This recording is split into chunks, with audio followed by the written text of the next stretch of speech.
ជំរាបសួរពុកម៉ែបងប្អូនថ្ងៃនេះឮដំណឹងថាវត្តតលុនមានការប្រជុំ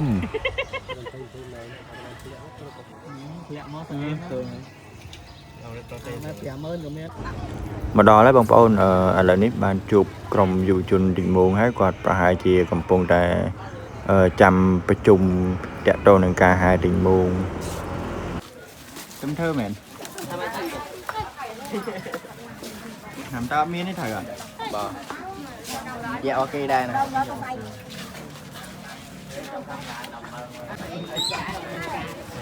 ចាំអត់មានកាត់មកលោក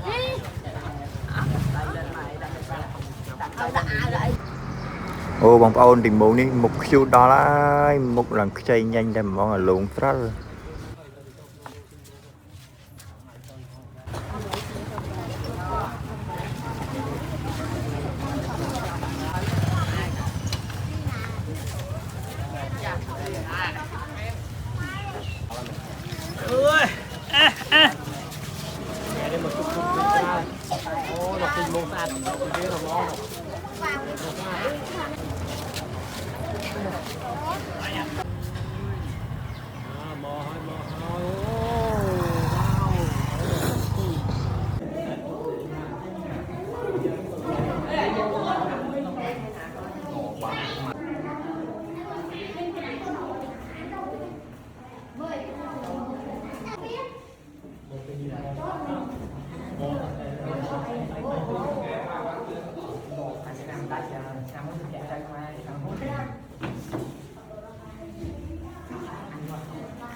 ថ្ងៃនេះចេញពីតលុនក៏ឆ្លៀតទៅផ្ទះទីមងបងប្អូនហើយឃើញក្បាលទីមងនេះបងប្អូនអើយមើលទៅគួរឲ្យខ្លាចហ្ម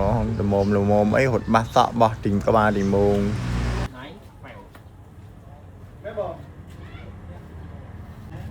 គេគ្រាន់តែប្រជុំព័ត៌មាន